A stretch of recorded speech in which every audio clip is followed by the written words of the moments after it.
Good morning.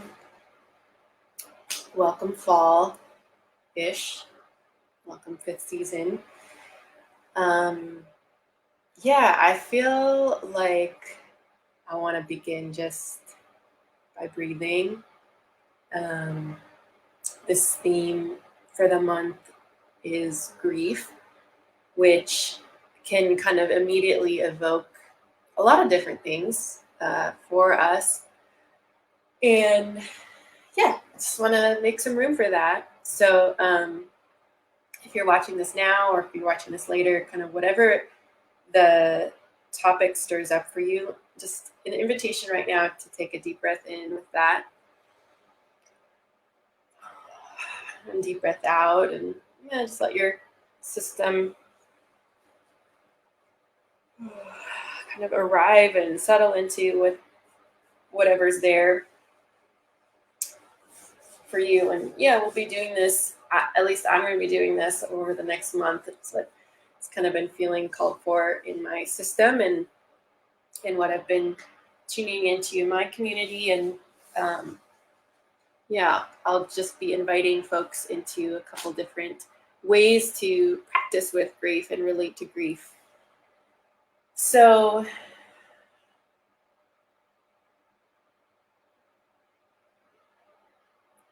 yeah, I think with that opening breath, I also want to just give a bow and a hello and a welcome to not just grief, but to joy and gladness and gratitude and softness and stillness and all the other beings that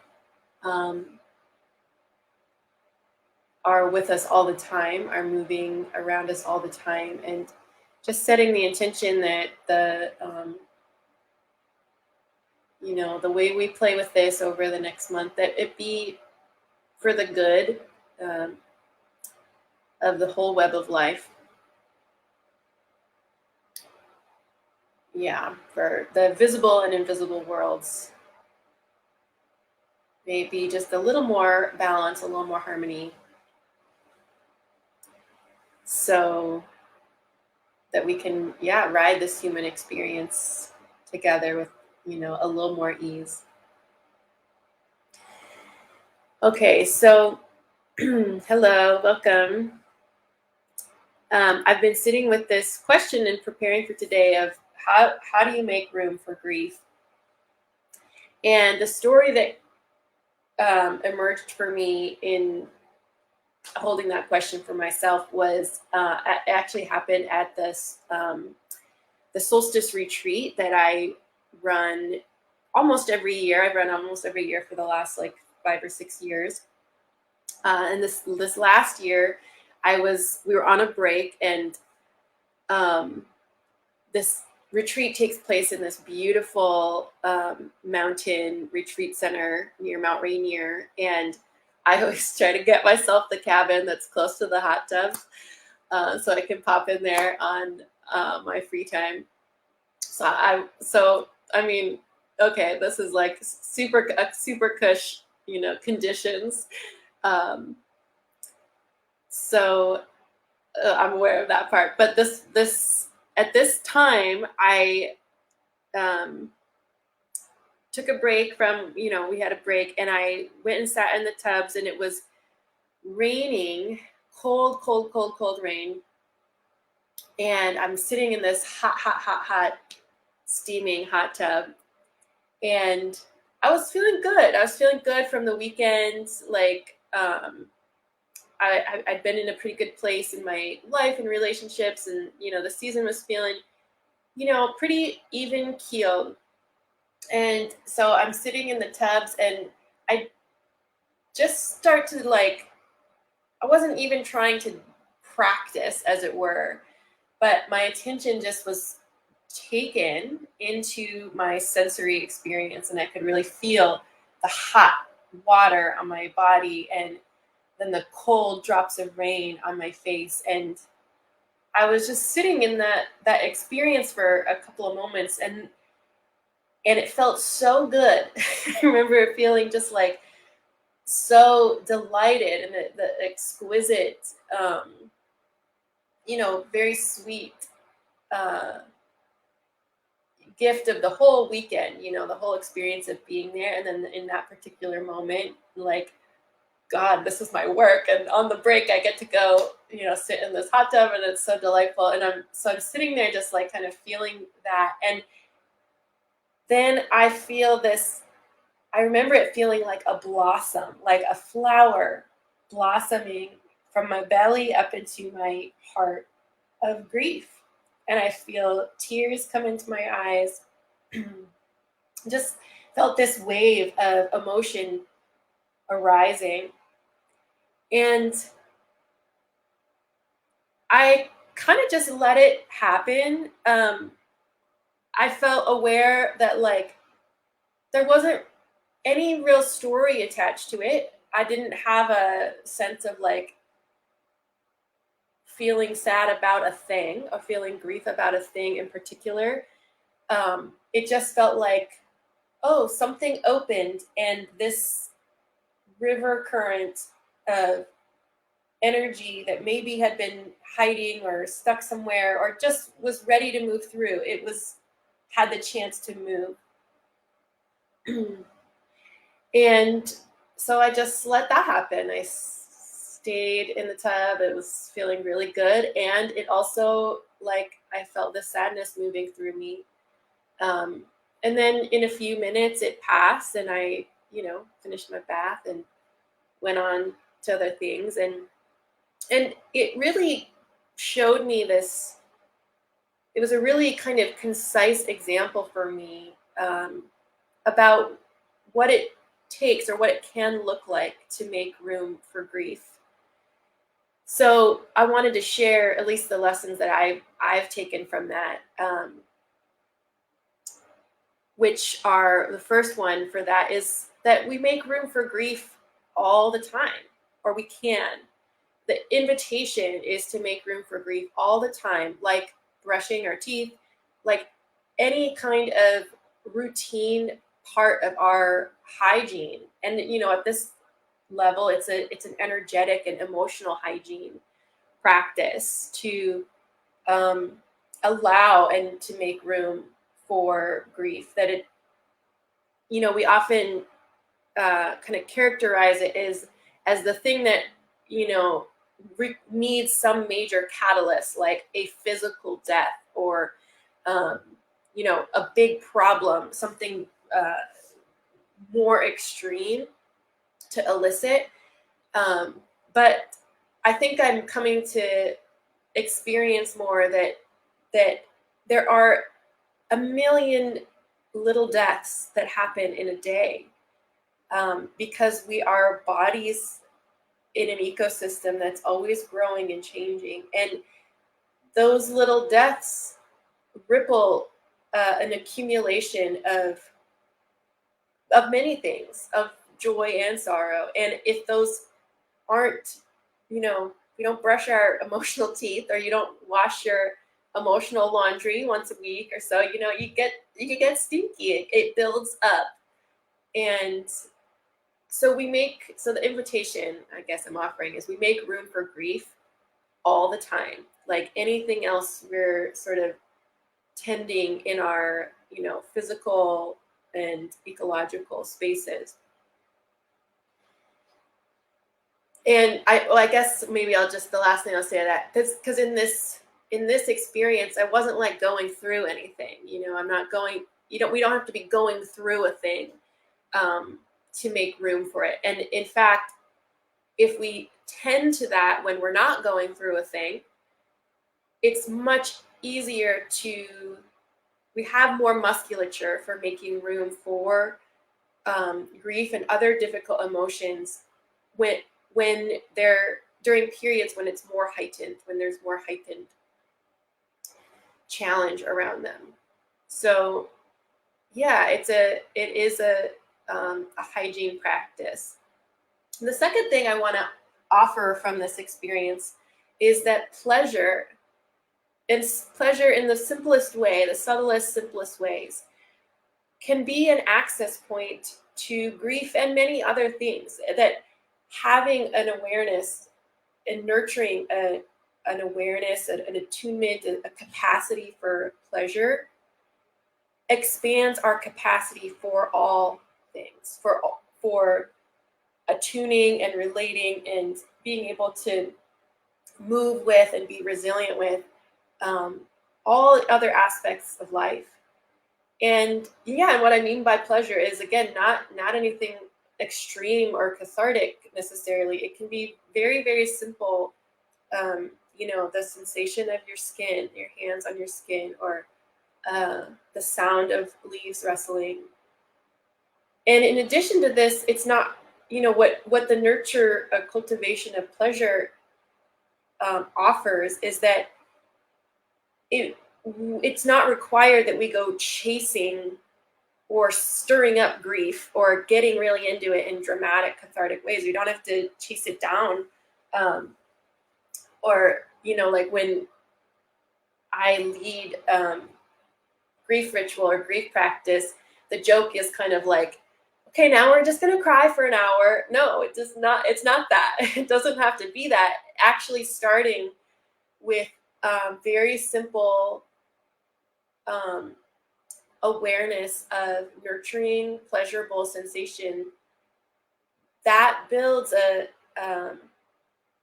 sensitivity and sort of a neurological net that allows us to hold a lot more things and be sensitive to a lot more things without getting totally swept into them or fixated on them. So those are the two things that I really want to invite us to hold, or maybe I'll offer, as at least those were my takeaways from that experience, that we make room for grief all the time as a part of our hygiene, emotional hygiene, and that rather than like needing to fixate or really dive into or kind of pick at the scab of hurt or woundedness or the most apparent grief, we can actually access it through more radial means, through pleasure. And what I have found is that helps to distribute it in sort of more flexible, more expansive, more spacious ways, because it helps kind of alleviate the fixation or the stirring that can happen when we kind of just get right into it.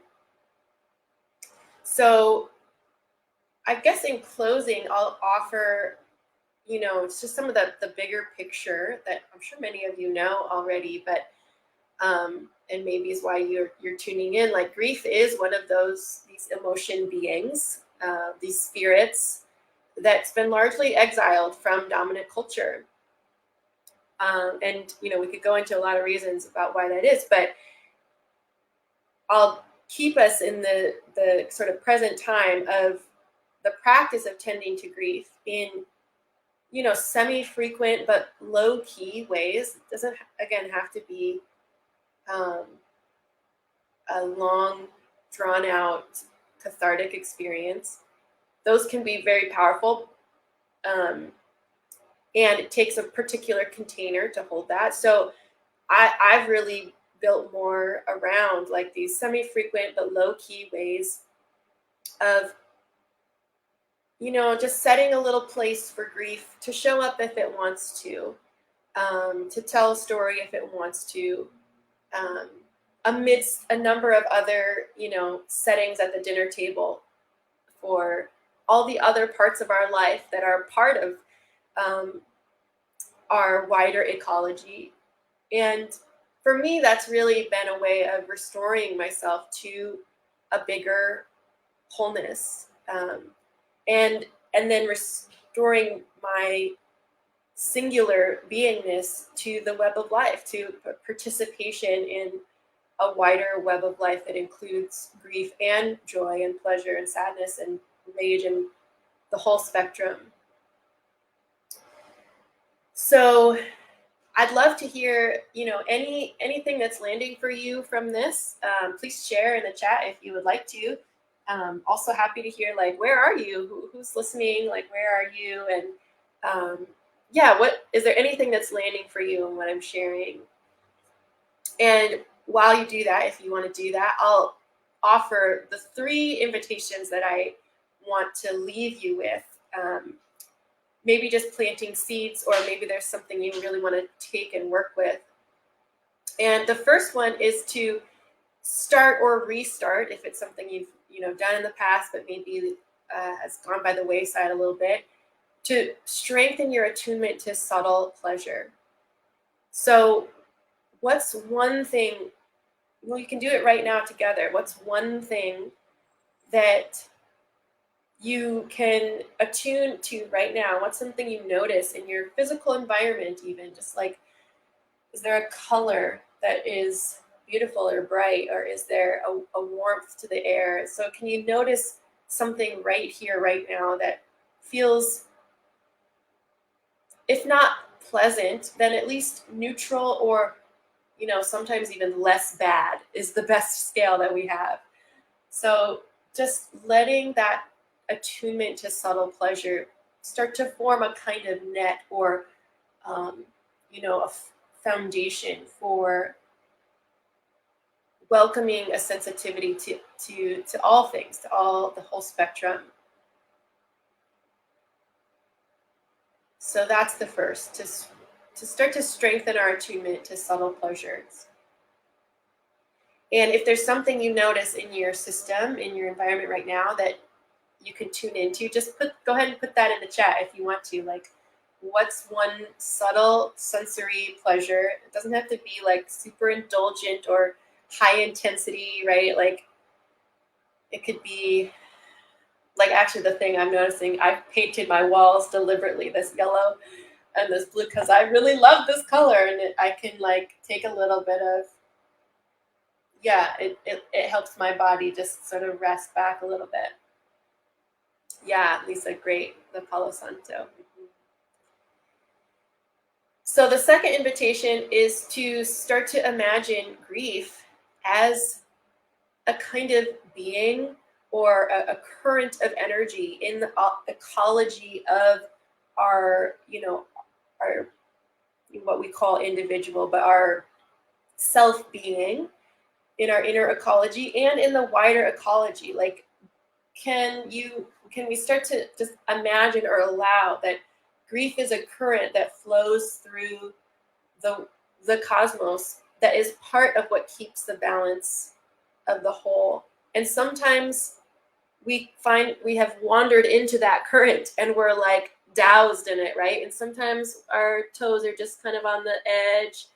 We can, maybe we're taking little sips or splashing from it. Sometimes we're like wandering way off and it's not really part of the immediate ecology. And yeah, we're just practicing having that non-exiling curiosity of, where is grief in the ecology? Like, so even just now taking a moment to ask yourself, like, where is grief? Where are they?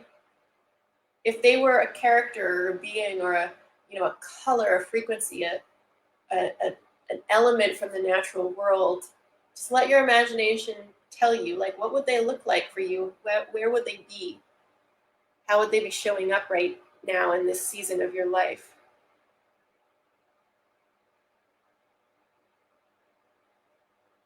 And if anything immediately arises, we're not doing a big dropping in, but just sort of letting your immediate imagination play. You can add that in the chat if you want to share. Where is grief? What do they look like in your inner ecology or your outer ecology? And from there, we can ask a lot more questions just from that curious, like, relational place to this energy being that is grief. Like, what do they want? What do they need? Where are they stuck? What would balance or flow or harmony, like, what would the just right next thing for grief be, to allow the ecology to come into a little more balance, a little more health? So we'll be asking those questions over this month, and yeah, I'll be interested to hear where that inquiry leads you all. And the last invitation I'll leave us with is that we're going to actually have a community grief practice. It's happening October 15th from 10 a.m. to 1 p.m. It's all virtual. It's sliding scale, suggested donation $30 to $100. But no one will be turned away for lack of funds. So it really is open to whoever feels called to making room for grief. And the practice is actually called Making Room for What Is, a ritual of grief and gladness. So no assumption that you even, or no requirement that you're even like actively grieving or actively going through something. I'll offer that, as a human family, we've been going through so much. We are going through so much. So even if you personally aren't maybe feeling the pangs of that, you might be able to contribute to processing some of the collective backlog of grief that can contribute to the whole being a little more balanced. So if that speaks to you, I would love to have you join. I'll put the link to join in the chat below, and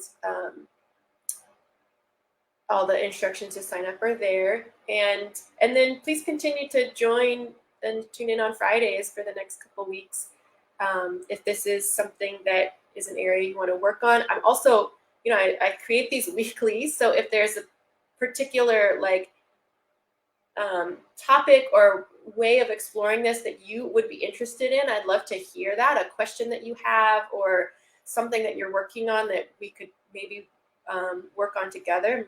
I would love to do that with you. So thank you so much, everyone, for tuning in. And actually, I'm just seeing your previous comment, Lisa, the idea of small doses of manageable grief. Yeah, because it can sometimes be overwhelming. Absolutely. And, so often, at least before this became a practice for me, that was really the only time I would attend to it, is when it gets to the point of just it's the need is so high, it's banging on the door, and then the only option is to be drowning in it. And the intention around this, is for it to not have to get to that point, maybe quite so frequently. Probably there are still periods of life where that wave is unavoidable. But we can build skills and we can build musculature around that. We can build some of the, what do they call them? Tributary, well, that's not quite the right word, but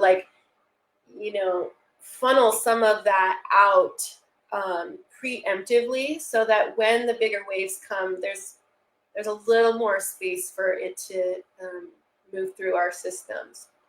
So thanks, everyone, for being here. And again, if there's anything that's landing for you, if there's one takeaway that you are holding or sitting with, I'd love to hear what that is. You can just share it in the chat, or let me know in whatever way is comfortable for you.